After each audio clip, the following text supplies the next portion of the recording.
benigno. Pásale, please.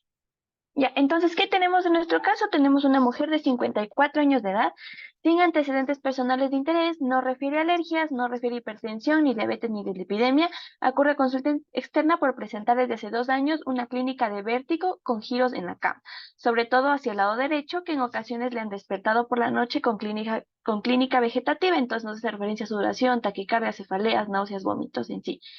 Y aunque ha tenido variaciones de la intensidad del vértigo. También está en tratamiento desde hace 2 meses con sulpiride o sulpirida, que es un antidopaminérgico que usualmente se usa para depresión, esquizofrenia, neurosis, neuritis y vértigo. Ya, eso en cuanto a la otoscopía fue normal, así como una audiometría que se le realizó que no refirió mayores cambios, y en la resonancia magnética que igual se le hizo a la paciente no presentaba alteraciones. Entonces, en vista de esto, se realizó lo siguiente para determinar el diagnóstico. Pásale, por favor. Ya, entonces en primer lugar a la paciente se le realizó la maniobra de Dix-Hallpike, que como ya dale otro clic. Ya. Ya que como ya vimos en la clase de vértigo, se sitúa el paciente sentado en la camilla y se le gira la cabeza a un lado a 45 grados. Posteriormente se le tumba al paciente hacia atrás y se le decúbito supino y se le cuelga la cabeza aproximadamente unos 20 grados.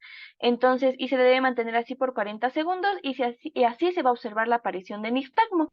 Entonces, y aquí vamos a sentar al paciente y vamos a observar cómo se presenta el nistagmo y vamos a repetir la maniobra hacia el lado contrario para verificar si es unilateral, bilateral o cómo se va a presentar este vértigo. Ya, entonces, ¿cómo se presentaba en la paciente? En la paciente tenemos que se presencia de un nistagmo horizontal agiotrópico, o sea, de fase rápida donde el ojo va hacia arriba con una clínica vertiginosa, y la fijación visual es positiva en esta paciente. Pásale, por favor. Ya, también se le realizó la maniobra de McClure o es del giro del decúbito supino, en donde se le situó al paciente en posición, en esta posición, en posición de decúbito supino, y se le gira la cabeza horizontal 90 grados, con lo que se desencadena un nistagmo de mayor intensidad hacia el lado que se encuentre afectado. Entonces, aquí tenemos un nistagmo agiotrópico bilateral sin latencia de dirección horizontal, pura de gran intensidad y con clínica vertiginosa, que no se agota ni se fatiga con la repetición y de dirección cambiante, ligeramente más intenso en el giro izquierdo. Y por último, también se le realizó otra técnica que es la hiperflexión cervical, en donde se pone al paciente en posición sentada a la camilla y se le coloca la cabeza flexionada al máximo de sus posibilidades y se va a registrar el movimiento ocular con una cámara monocular infrarroja, me parece que era. Y aquí vamos a observar que nuestra paciente tenía la aparición de un nistagmo horizontal puro. Entonces, hacia la derecha, sin latencia, sin agotamiento y de gran intensidad. Pásale, por favor. Entonces, en base a esto, se le diagnosticó al paciente a la paciente un vértigo posicional paroxístico benigno del canal horizontal del oído derecho, donde probablemente las partículas se van a encontrar en una posición anterior al canal horizontal. Entonces, en base a esto, yo había señalado en la primera diapositiva en donde nos presentaban al paciente datos importantes que hubieran ayudado a guiarnos un poco, ya que era una paciente mujer, y como ya vemos, este vértigo es más prevalente en el sexo femenino, y también nuestra paciente tenía 54 años y nos decía también la prevalencia que es más entre los 40 y los 60 años, y también nos podemos referir con que este vértigo es la causa más común de vértigo a nivel mundial. Entonces, eso como un poco de guías que nos pudo haber brindado datos aparte en cuanto al diagnóstico. Pásale, por favor. Ya, entonces, ¿cómo se le trató a la paciente? Se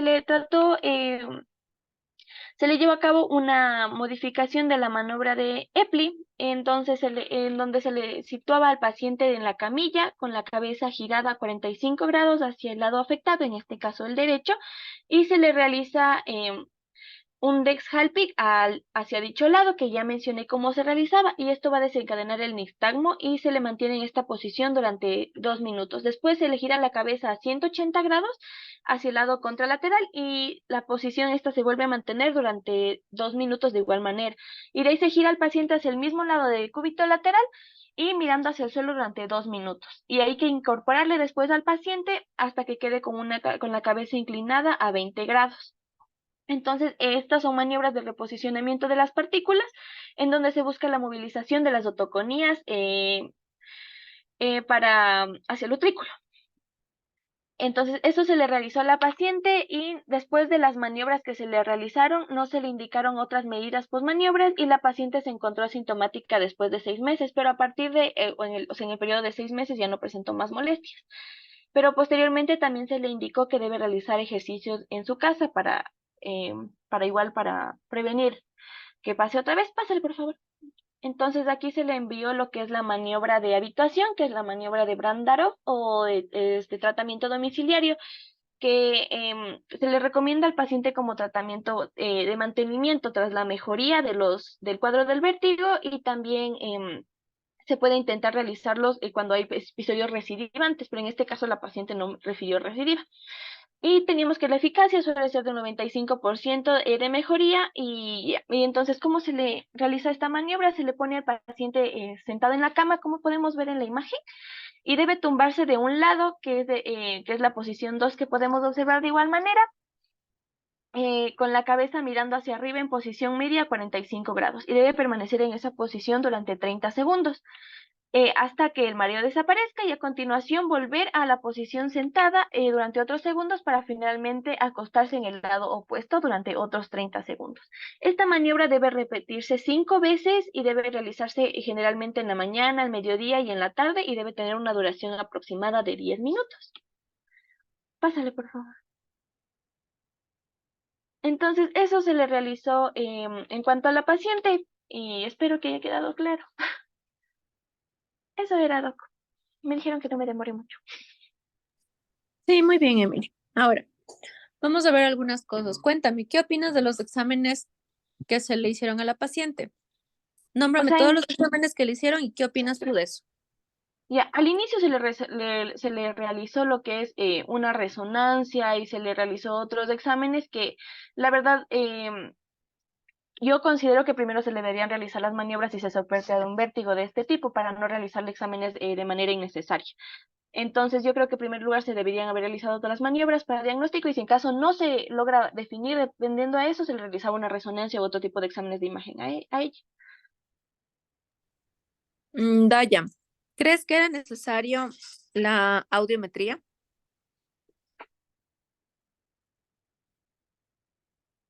Probablemente sí, Doc. Oh, sí, sí, sí. ¿Por qué? Porque podría presentarse igual como habría que descartar y porque se presenta igual aquí en el caso hipoacusia. La paciente El no vértigo se refería presenta con ni, hipoacusia. no No, pero hipoacusia. hablaba como, perdón. O Dime. sea, yo creo que no, porque la paciente no refirió a ninguna sintomatología en donde haya disminución de la audición, entonces, ni alguna otra molestia, ni tinnitus, ni hipoacusia, entonces yo creo que tampoco era necesario. Muy bien. Si el paciente no viene o no refiere síntomas auditivos y toda la clínica nos da para un BPV, no necesita audiometría. Sí, es un examen que no se debe pedir. ¿Y la resonancia, crees que debían haber pedido? O sea, yo creo que posteriormente a realizar las maniobras y esta no era significativa. O sea, si no eran significativas las maniobras, se le pudo haber hecho una resonancia, pero no como primera instancia en la paciente. ¿Qué prueba que nosotros hacemos es más efectiva para diferenciar entre una alteración cerebral, ya sea un derrame o un ictus o cosas por el estilo, versus un periférico? Era el, ¿No era el HIMSS? No me acuerdo cómo era. Exacto. Si es que eso le sale negativo, se pedía la resonancia.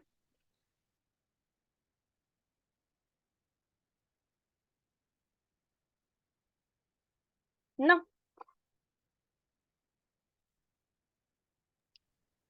A Muy ver, bien. no, No, no se pide, porque no estaríamos frente a ninguna sintomatología neurológica. ¿Ya? Chévere, chicos. Siguiente. gracias, Doc.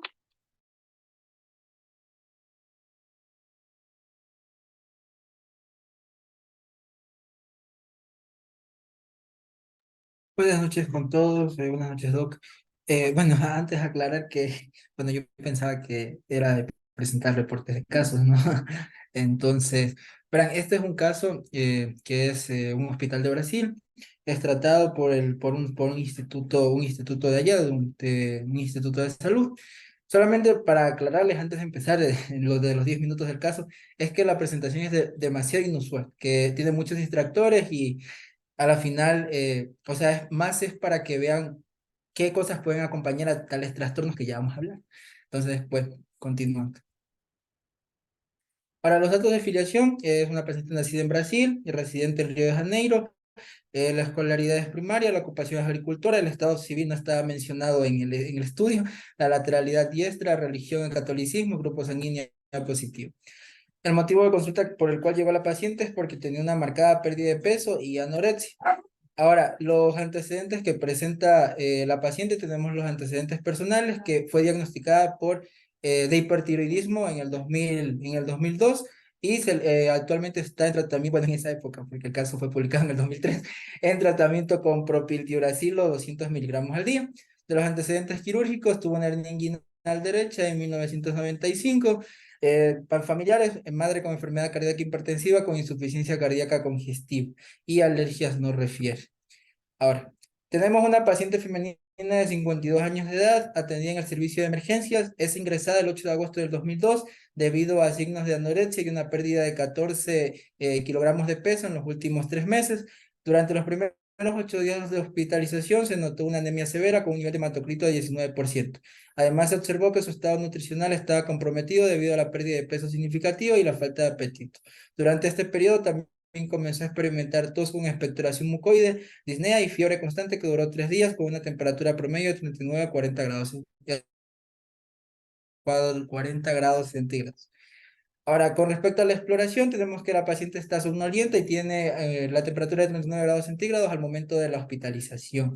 Los signos vitales, como podemos ver, están marcados y relacionados con lo de la fiebre y tenemos también que la paciente tiene un IMC bajo con respecto a su peso ideal. Tenemos también que en la exploración específica la paciente presenta palidez generalizada y tiene palidez de mucosas y sequedad. Ahora, las exploraciones complementarias. La paciente ya ingresó con el diagnóstico de hipertiroidismo, por lo tanto se le realizó una gamografía de tiroides, la cual reveló un aumento moderado del volumen de la glándula, especialmente en el óvulo derecho, con una textura difusa y heterogénea.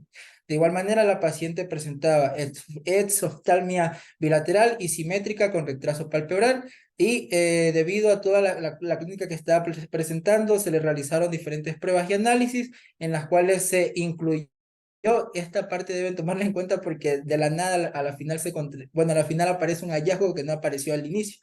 Se le hizo búsqueda de tuberculosis a la paciente que salió negativo.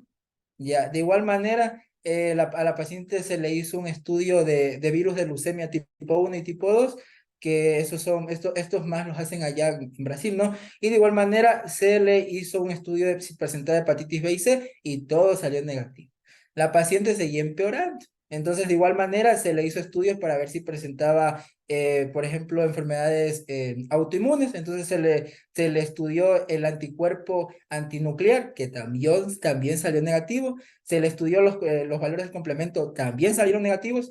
Y los valores de ferritina, transferritina total y la capacidad de enlace del hierro, que estaban en los rangos normales. De igual manera, se le hizo estudios de cáncer y también salió negativo todo. Ahora, con la evolución, luego de 8 días de hospitalización, la paciente presentó fiebre constante. En esta fase hemos optado por aumentar la dosis ya del propiltiuracilo de 200 a 600 miligramos, ya que se encontró que la T3 y la T4 estaba alta y la TSH estaba disminuida. De igual manera, a los 11 días después, ya la paciente presentó una complicación. La paciente presentó hipoacusia bilateral súbita.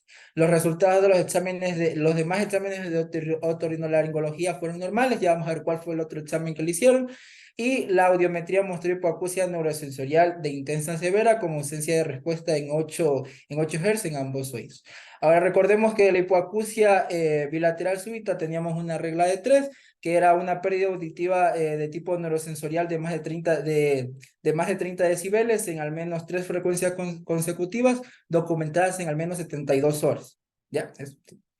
En menos de 72 horas, perdón. Ya, de igual manera, este sí fue una imagen que saqué del caso, es la audiometría de la paciente. Ahí están los dos oídos. Tenemos, bueno, las dos vías auditivas. Bueno, tenemos el muñequito del Fowler que podemos evidenciar. Bueno, ahí está blanco y negro, pero por lo general rojo es derecho y azul es izquierdo, pero ahí está en blanco y negro. ¿Y qué pasaba si es que están en blanco y negro? No pasa nada, ¿no es cierto? Porque sabemos la simbología. Ujú. Entonces tenemos la bolita, que la bolita significa vía aérea. Se me fue. Sí, la bolita es vía aérea en el oído derecho y el signo sería mayor, no, este es menor. Sería el signo menor, menor que sería el oído derecho, pero la vía ósea. Y lo contrario sería el mayor que, sería el oído izquierdo, la vía ósea, y la X sería la vía aérea del oído izquierdo. Y con respecto a la evolución, el otro examen que se le realizó a la paciente fue una timpanometría, que aquí, bueno, este demostró una curva de tipo A bilateral, pero lo que sí se encontró, que esto sí se debe tomar en cuenta, fue lo de la ausencia del reflejo estapedial contralateral. Entonces ya habíamos visto ayer, ayer que recibimos la clase del nervio facial, la importancia del reflejo estapedial. Ahora hay que tener en cuenta que a esta paciente, como tenía el hipertiroidismo, se le suspendió el propiltiuracilo porque se creía que era como que un efecto adverso del fármaco, pero de igual manera seguía con la sintomatología que presentaba. Cuando ya empezó a bajar la sintomatología fue cuando se le empezó a dar corticoides. Eso hay que tomarlo full en cuenta. Ahora, aproximadamente 20 días después, el paciente presentó fiebre y tos seca y la radiografía de tórax mostró focos difusos en ambos pulmones que son indicativos de tuberculosis miliar. El análisis de sangre mostró una creatinina de 1.9 y una urea de 121. Hay que tomar en cuenta esto porque con respecto ya al análisis del caso, nosotros vemos que la paciente presentó múltiple sintomatología, se creía que la hipoacusia fue consecuencia del hipertiroidismo, pero eso no lo pudieron aclarar debido a que hay que tener en cuenta que hay como que una correlación entre presentar hipertiroidismo, porque se puede presentar una vasculitis que puede dañar el oído interno porque se empieza a hacer como una fibrosis ósea. Pero en esta paciente no se pudo comprobar como tal esa teoría. Pero hay teorías como que muy aparte, ¿no? Que son las de los virus, que mencionan que, por ejemplo, los virus pueden, ¿cómo se llama? Presentar cuadros de hipoacusia en ciertos pacientes. Entonces, esta más se la relacionaba con la hipoacusia bilateral súbita.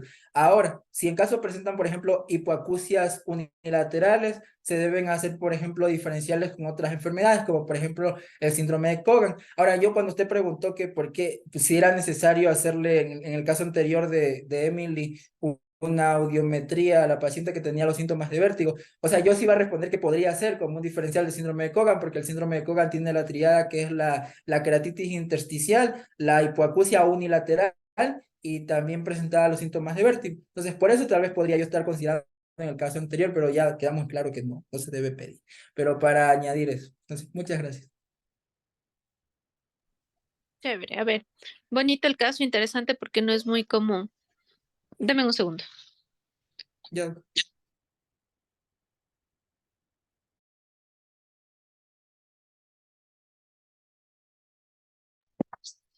Ya. Entonces, a ver. Sí, en pacientes en los que vienen en el síndrome de Cogan, lo que te describen es un vértigo, pero que es más bien de una duración entre horas. Esa es la diferencia del vértigo posicional benigno, que son segundos a máximo minutos. Entonces, por eso es lo que por clínica no pedimos una audiometría. Más bien, si un paciente viene con características de un vértigo que dura horas o días, en esos pacientes sí está indicado hacer la audiometría para descartar incluso un Meniere. En cuanto a la etiología, como sabemos, la hipoacusia súbita no tiene una etiología en la cual yo diga, sí, es por tal causa, es multifactorial. Y al ser multifactorial, lo que sucede es que no tenemos como que un tratamiento preciso. Lo que dice la teoría es que sí, se trata de una inflamación al nivel del nervio facial, entonces, perdón, a nivel del nervio auditivo, que puede estar provocando esta alteración. Por lo tanto, al momento que le dan el corticoide, obviamente va a mejorar la respuesta. Ahora bien, como la señora tiene todo este componente autoinmune, esa es la diferencia versus una hipoacusia súbita idiopática, porque el tener un componente autoinmune sería como que más bien de tipo secundario, por eso se da que sea de tipo bilateral, que es algo rarísimo de ver. De hecho, yo nunca he visto una hipoacusia bilateral de tipo súbito, y por eso en la caída de la audiometría, como ustedes pudieron ver, es una caída simétrica.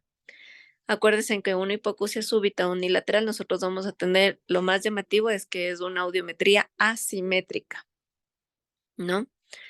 Entonces, esas cosas son las que debemos, eso, perfecto. Si ven, tanto el oído derecho como el oído izquierdo caen los dos. Si se tratara de una súbita, tendríamos un oído, se me ocurre, el oído derecho normal y el izquierdo abajo. Y eso sería una asimetría. En cambio, acá al tener el componente autoinmune es más probable que caigan los dos oídos por toda la relación que ya nos explicaste. El tratamiento en este caso, bueno, le dieron corticoide, pero cuéntame, ¿cuál es el tratamiento de la hipoacusia súbita?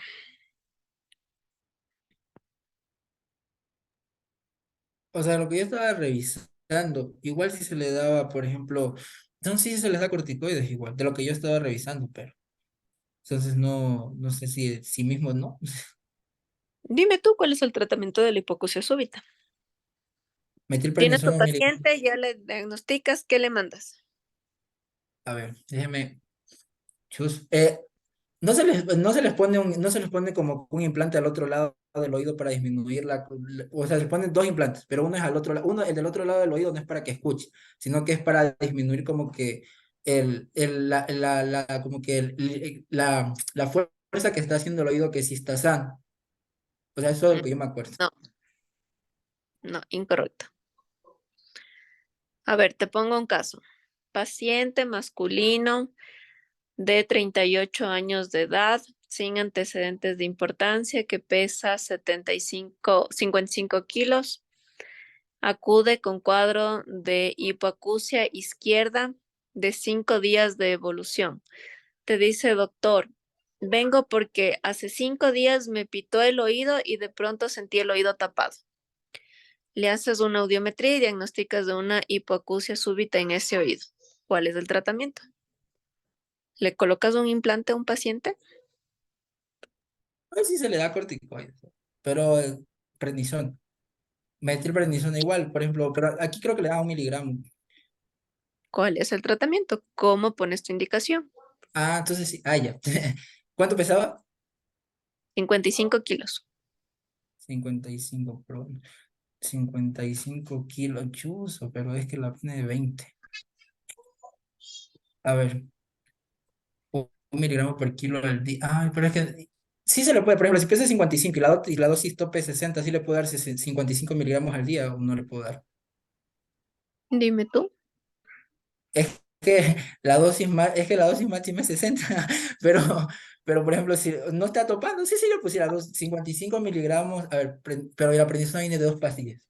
Le daría, a ver, 2 pastillas y media al día después del almuerzo por, creo que sí son 7 días. Cero. No No es, aprendimos nada en cuando vimos parálisis facial. Es sí, ayer igualito el mismo, manejo. pero ayer mismo se daba corticoides. Dosis Ya. mínima 5, dosis máxima 60. ¿Y a Y es un qué hora miligramo por les dije yo que se tenía que dar el corticoide? en la mañana. Pero Ay, es que, verá, yo tomo corticoides y a mí me mandan después del almuerzo. Entonces, Pero ¿por qué les dije que hay que mandar en esas dosis y que no pasaba nada si es que usábamos en ese horario? por el eje el eje suprarrenal, de la secreción Exacto. suprarrenal. Si viene un paciente, yo qué le digo, señor, tome 3 tabletas, no pasa nada, no hay diferencia entre 5 miligramos. Tome 3 tabletas juntas a las 8 de la mañana por 7 días. Y de ahí, ¿qué Y hago? ¿Qué más le dices? de ahí igual le digo que regrese para valoración, para verle en consulta. Y ya, doctor, vengo ya al control después de los 7 días, ya me tomé la medicación, me ardió un poco la pancita, pero bueno, ¿qué más hago? Le volvería a hacer la audiometría. Exacto. ¿Qué esperas de encontrar en la audiometría? Por ejemplo, o sea, si eras de la bilateral o solo de la súbita normal, que es un oído nomás. Si es de un oído Ajá. nomás, espero que esté todo por abajo de 25 decibeles. ¿Por qué por abajo? O sea, no por abajo de 25 para acá, es que estoy compartiendo, sino 25, 24, 23, me refiero por abajo de 25. Porque se supone que lo El normal que rango, debería estar dices tú. escuchando. Sí, porque un paciente normal tiene un rango dependiendo de la bibliografía, de 20 a 25 decibeles. Si tiene más de eso, ya es hipoacusia. Entonces, por ejemplo, esperaría que tenga menos de 25. O sea, tú esperas que la audiometría venga con un promedio auditivo de 10 decibeles, más o menos. Ahí Entre está. 20 y 10 decibeles. Sí, entre 20 decibeles. Eso. Ahí sí. Y se tiene una pérdida, así como la que está aquí, que está más o menos un promedio de 65 decibeles. Tú No, yo esperas que el esperaría que paciente... en 7 días esperaría que no, o sea, baje poco a poco, pero no así como que de golpe, porque no va a pasar eso. ¿Cuándo nosotros podemos decir que es un éxito la terapia? Ujú. Cuando se consigue que esté menos de 30 decibeles, No, cuando el o sea, menos de paciente 30 del decibeles, rango, no. no, cuando el paciente del rango del promedio auditivo con el que ingresó, por ejemplo, en este caso, un promedio de 65 decibeles, en la audiometría de control yo veo que ha subido entre 5 a 10 decibeles, eso es un éxito de la terapia. Es decir, tendría ahorita una hipoacusia entre 55 o 50 decibeles. Eso ya es un éxito. Y bueno, posterior a eso, ya como torrinos, nosotros lo que hacemos son terapias de rescate que se pueden dar. Pero inicialmente, lo que ustedes deben saber es que tienen que darle corticoide, dosis Se tope, acabó la 7 días reunión. y revaloración. O